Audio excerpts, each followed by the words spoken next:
আজকের এই ভিডিওটা অতি গুরুত্বপূর্ণ। দেখা মাত্র প্রত্যেকটা বাংলাদেশী নাগরিক এটা ভিডিওটা শেয়ার করে দিবেন, কারণ আমি যে তথ্যগুলো দিচ্ছি। নমস্কার, আমি তরুণ ঘোষ। খুব তো এখন দুই ভাইও খুব মিল হয়েছে। একজন ভিকারিস্তান আর এক ভিকারিস্তানের সঙ্গে মিল হয়েছে। বাংলাদেশকে একসময় পাকিস্তান তুলনা করতো যে আমাদের অর্থনৈতিক অবস্থা কি আর বাংলাদেশের অর্থনৈতিক অবস্থা কি। ওরা 71 সালে স্বাধীনতার যুদ্ধে আমাদের পরাস্ত করে একটা জাতি, তারা এই উন্নতির শিখরে চলে গেল, আমরা কেন পারলাম না? পাকিস্তানের ইউটিউবাররা না, তারা এখন সাংবাদিকরা একেবারে সোচ্চার হয়ে থাকতো প্রতিটা ক্ষেত্রে এই একটা জিনিসে। সেই বাংলাদেশকে মোটামুটি 1 বছরে তো ফিকিরি করে এনেছে আমাদের ডক্টর মোহাম্মদ ইউনূস এন্ড তার গং। এখন এই দুই ভিখারি এখন তাহলে একই জায়গায় হয়ে গেছে। এখন এই ইশাকদার, তিনি যে প্রধানমন্ত্রী, তিনি বিদেশ মন্ত্রী ইশাকদার, তিনি এখন বাংলাদেশে এসে তিনি এখন প্রচুর এগ্রিমেন্ট করছেন। এগ্রিমেন্ট হচ্ছে আর কি না, শিক্ষা ব্যবস্থা নিয়ে, কালচারাল নিয়ে, কালচার অনুষ্ঠান নিয়ে, ভিসা নিয়ে, তারপর ট্রেড নিয়ে। আমি জানি না পাকিস্তান এখনো পর্যন্ত কি ট্রেড করবে, কারণ একটা ছুঁচো তো পাকিস্তান তৈরি করে না। বাংলাদেশ তো বস্ত্র শিল্পটা তৈরি করে, কিন্তু এদের তো বস্ত্র শিল্প কেন, এদের টেলিভিশন অনেক জিনিসপত্র এদের নিজের দেশে তৈরি হয়। যথেষ্ট উন্নত ছিল বাংলাদেশ পাকিস্তান থেকে। এখন বাংলাদেশের অবস্থা খারাপ। আর बिछड़े हुए दो भाई मेले में बिछड़े हुए दोनों भाई मिल गए आपस में, চালাও পড়তি। এখন প্রচুর সব লেনদেনের ব্যাপার হচ্ছে। আপনারা তো এই খবর দেখছেন, কিন্তু আসল খবর কি আপনারা জানেন? আসল খবর হচ্ছে ডক্টর মোহাম্মদ ইউনূসের সঙ্গে গতকালকে যখন বৈঠক হয়েছে 1 to 1, সেখানে ইশাকদার তিনি প্রস্তাব দিয়েছেন যে আমরা আপনাদেরকে মিসাইল সাপ্লাই করব। হ্যাঁ, উইথ ব্যাটারি মিসাইল সাপ্লাই করবে বাংলাদেশকে। ডক্টর ইউনূস তো একেবারে বুঝে গেছে যে আমাদের হাতে মিসাইল আসবে। আরে বাপরে, তারপরে তো দারুণ অবস্থা। কিন্তু ইশাকদার বলেছে খবরটা এখন চেপে রাখবেন, কেননা চারিদিকে প্রচুর লোকজন ঘুরে বেড়াচ্ছে। যদি এই খবর প্রকাশ হয় তাহলে পরে আমরা খুব মুশকিলে পড়ে যাব। কিন্তু আমাদের মিলিটারি ইন্টেলিজেন্স তার সবসময় কান পেতে রয়েছে, সবসময় লাইন ট্যাপিং হচ্ছে।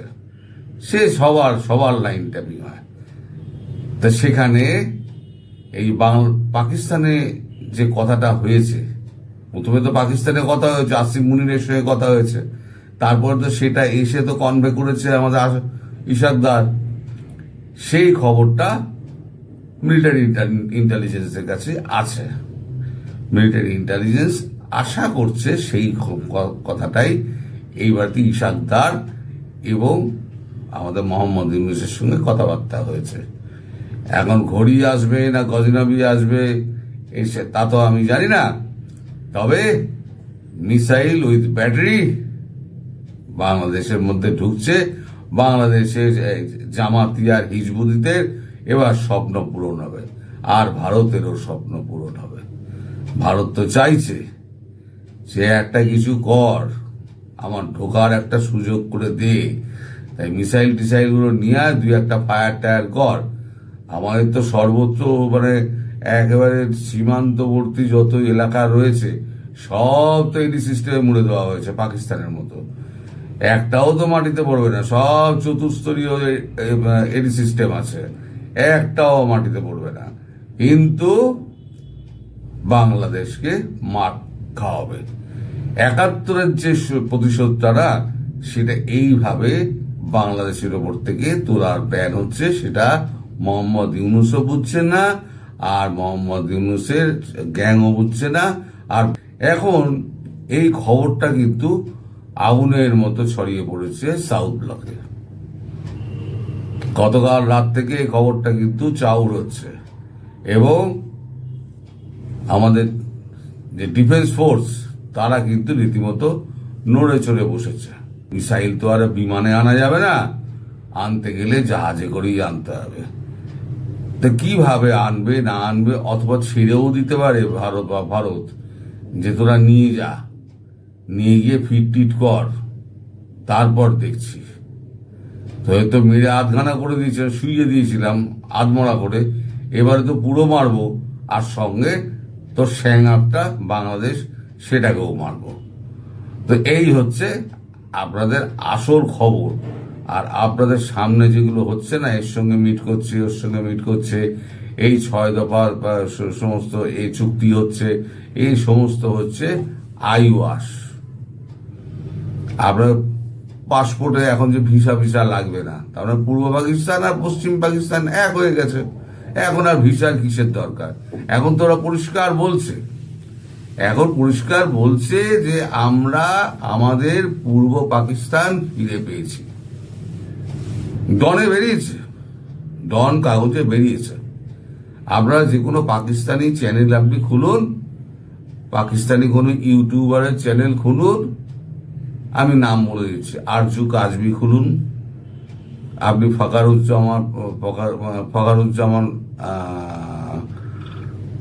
ফকারুজ্জামানের চ্যানেল খুলুন, এরকম অনেক আছে তাদের চ্যানেল একটা একটা করে। সানা আক্তার একজন আছে, শোয়েব চৌধুরী বলে একটি ছেলে আছে, তারা কি মানে সমালোচনা করে ওই মাটিতে বসে, পাকিস্তানের মাটিতে বসে পাকিস্তান সরকারের সমালোচনা করে, সেনাবাহিনীর সমালোচনা করে। আমি কালকে বলেছিলাম না, তাদের ওপরে কিছু হয় না, যত হয় হচ্ছে গিয়ে এইখানেই বাংলাদেশে। আমি এক সময় বলেছিলাম যে উর্দুভাষী যারা হচ্ছে সন্ত্রাসবাদী, তাদের থেকে বাংলাভাষী সন্ত্রাসবাদীরা অনেক বেশি বিপজ্জনক। এদেরকে পাকিস্তান ডাকছে যে এসো তোমরা এখানে পড়াশুনো করবে। এবার ওখানে গিয়ে যে টিটিপি মানে এগুলো রয়েছে, তাদের থেকে আরো ভয়ঙ্কর সমস্ত কাজকর্ম সমস্ত শিখবে, আর তাদেরও শেখাবে। উন্নততর ট্রেনিং নিয়ে আবার বাংলাদেশে ফিরে আসার এদের পরিকল্পনা। কারণ পাকিস্তানে এমন শিক্ষা ব্যবস্থা নেই যেটা বাংলাদেশের থেকে উন্নত। এরকম কোনো শিক্ষা ব্যবস্থা নেই, এরকম কোনো চিকিৎসা ব্যবস্থা নেই। তো যাই হোক, মানুষকে ভুল বুঝিয়ে যা যা করার এরা করে যাচ্ছে। কিন্তু আসল খবরটা হলো যে মিসাইল আসছে আপনাদের দেশে। গাজী আসবে না গজনবী আসবে তা বলতে পারবো না, তবে মিসাইল আসছে। আর একটা কথা হচ্ছে, 71-এর মুক্তিযুদ্ধের সময় যে ক্ষমা চাওয়ার ব্যাপারটা ছিল, ওরা বলেছে আমরা ক্ষমা চাইবো না, একবার তো আমরা বলে দিয়েছি ক্ষমা, আমরা ভুল করেছি, আর বলবো না। তা সরকার বলছে, বাংলাদেশ সরকার বলেছে না, আমাদের বলতে হবে পরিষ্কার, ক্ষমা চাওয়ার নিয়মটা অন্য। ক্ষমা আপনাকে পরিষ্কার বলতে হবে যে আমি ভুল করেছি, এই ভুলের জন্য আমাদেরকে নিঃশর্তভাবে ক্ষমা করে দিন।